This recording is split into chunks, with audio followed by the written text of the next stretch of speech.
Good to have you here. Very Thank you. kind. And Danger Days. Is this the happy album of My Chemical Romance everybody was expecting? Um, well, I guess they were expecting a really angry album, but we made we made kind of a Positive yeah, album, yeah. positive album. That's Rob very early. Rob Koala started referring to it as an assault party, and that's the way I like to think of it, as an assault party too. But it's definitely positive. Well, it's not dealing with dark subjects anymore. It's not dealing with life and death. But it's dealing with right now, and it's dealing with the future and things like that. And those things are, positive to me. Is this a reaction to the Black Parade and to the public attention, perhaps? I think a little bit, yeah. I think it's a definite reaction to that, but not like an apology for it or anything. Okay. It's not like nothing like that. I feel like, yeah, I don't know. It's a reaction to the record that we tried to make. We tried to make this record that was very unambitious and stripped down. So it's actually the response to that. We had nothing to rebel against, so we kind of created something to rebel against, and that's the record that we never put out. This suicide case, Yeah, we're not going to talk about that. It's a I can really hard imagine. subject. Yeah. Did it affect the album or in any way? Well, Just we're not talking gonna, about we're you gonna- don't want I to don't, talk we about- shouldn't, okay. out of respect Understand. for everybody, Yes, I can understand it. Yeah. Would you say this is a huge album, a big album, or it's just an in between step to get away from the Black Parade? No, it's a huge album. Yeah. To us, it's a massive album. Yeah, it's. I mean, for us, we didn't, after we were done touring on the Black Parade, we really didn't know if the band was going to continue. And, this album for us feels like a rebirth, of My Chemical Romance. It's huge for us. And you said you didn't know if My Chemical Romance was on after the album. Bob left. Do you want to talk about this? About the reasons? No, that's another thing that we can't, Yeah. I mean, we can talk about though that having nothing to do with Bob or anything. We played MSG, and that felt like that could have been the end in a positive, semi-negative way. We'd done it, and we were like, all right, well, we'd been touring so much, we over-toured, and it was hard for us to regain that love of doing it, which you really need to make a creative album. To make a great album, you have to really love it, And so we had to take some time to regain that, and. And of course, you started last year and was recording an album. And how much has been left? Was this the in-between step?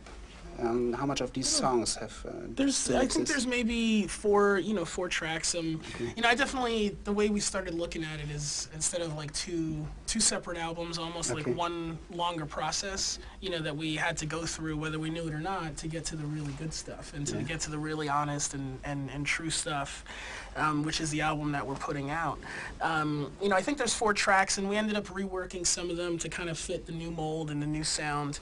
And we saved the ones that could be saved, basically, Why go to the future? Is this a way to escape, perhaps, from the huge hype to say, oh well, let's leave this behind and go as a band to the future and do an album which exists in the future, perhaps? Yeah, well, I think going, escape for anybody is really good. I mean, here's the thing: we weren't running from Black Parade, we're just running to progress. I like the notion of running. To me, that's this album is about. It's about running. But you're not running from anything. You're not leaving anything behind but negative things. And we just kept thinking about the future and what the future meant. And it felt like a really nice setting for this new sound that we had. It seemed very futuristic, Yes. As an album, the songs I could hear now are a little bit stripped down, comparing, of course, to the Black Parade, and Right. you have Yeah, very modern samples and sounds in it. And which kind of sound or which kind of style would you like to generate with the album? That's an, definitely one of the things we were trying to do is kind of, in our own way, reinvent rock a little bit. I think it's grown a little stagnant. People aren't paying attention to it as much. And you know, I think there's a lot of things that a lot of great artists are doing out there that aren't being implemented in rock. And you know, that was the challenge for us, is to use keyboards, samples, and you know, synthesizers, and make it work for us. You know, that's also one of the things that was a great challenge and a lot of fun for us, because you know, we always like to push ourselves. So you know, that ended up being a great thing for our writing, to experiment, and you know, with these drum loops and things like that. And I always wonder in your band, how much is this a concert from the from the head, or how much is it natural development in the studio? Like, is it, Gerard, you're saying, no, this is dark album, this will be lighter, or this Oh will yeah, be future, well, no, that's a good question, because the one thing we learned is you can't dictate that ahead of time. We tried to do that, and that's the previous attempt that we scrapped. Like, we tried to say, this is the record we're making before we had started writing. Yeah.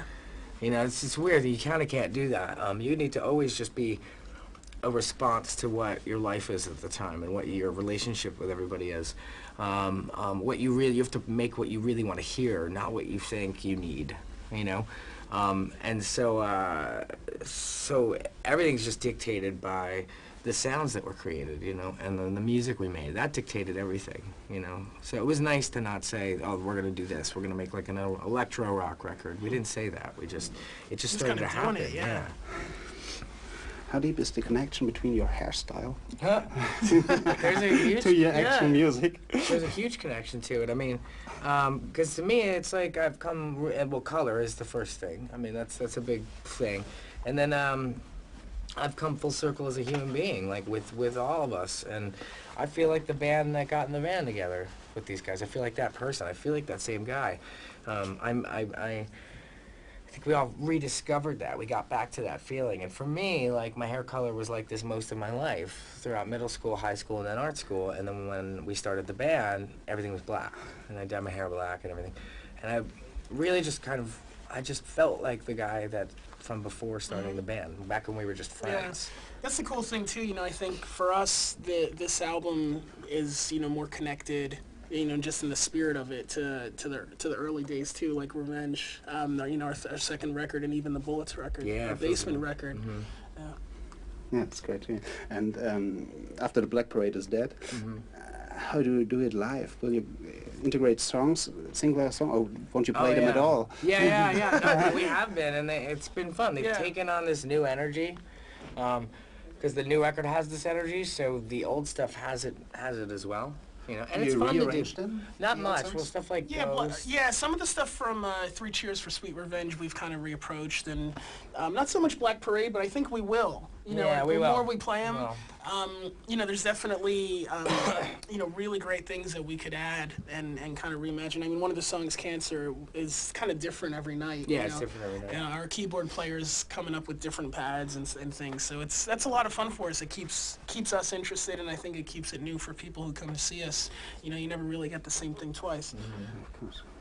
When you say you reconnect to perhaps your mid-school, your high school times in several ways, and how much is this experience finished? Is the circle closed? Have you finished with a Black Parade? And how much is this? Do you feel totally free to get to new things? That's a good question too. It feels like there's another 10 years ahead of us, which didn't. Black Parade kind of felt like, just from how successful it was, what it was saying, it felt like it could, if we wanted it to be, if we lost our ambition or our love for this, that could have been the end.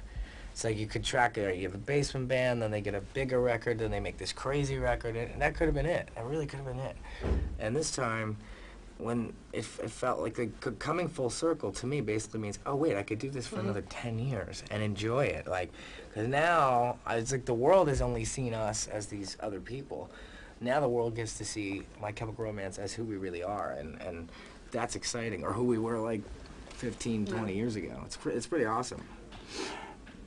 Can the normal viewer in the audience recognize you as a man who you really are, or is it just your style dominates the show so much? Yeah. So is it just a persona, or it's a challenge, you know? I mean, I guess that's really our job now, from now on live every night, is to make it so it's like, you know, you're gonna understand who I really am, and that's the real challenge, and it's been working. I mean, all the kids we've met, the vibe's just different between us. You know? It's totally true. You know, the shows now that we've been doing, they feel they don't feel as much, and I don't think they will even in the future. They're not as much of a spectacle, I think. Or like on the Black Parade tour, we were very, we were very strict on like the timing between songs, and constantly, like everything was almost like mapped out.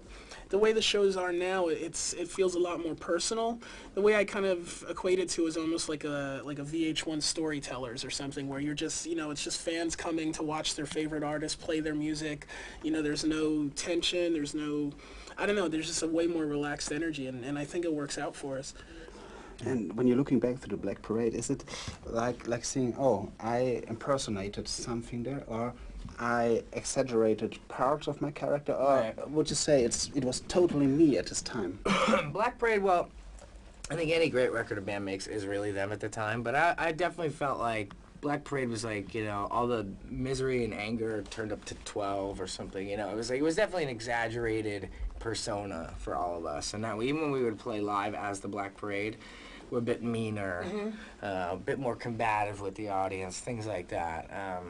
Occasionally trying to speak in different languages, doing weird things. It was fun, It's nice to not have to do that anymore. It's nice to not have to play another a character. We're not, like, that's the cool thing, like, we're dressed up in the videos and stuff, but we're not dressing up like that every night. We're not playing characters, and that's liberating.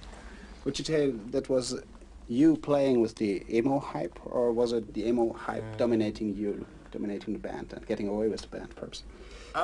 We have always operated outside of that kind of stuff. We've just existed, and when people put us into that category, I was angry about it at first, but then kind of like I stopped caring about it because I watched it start to go away, and it has, but yet our band is still here, and actually the band feels like it's bigger now. So I don't know what that says for emo, but we've never been a reaction to that stuff.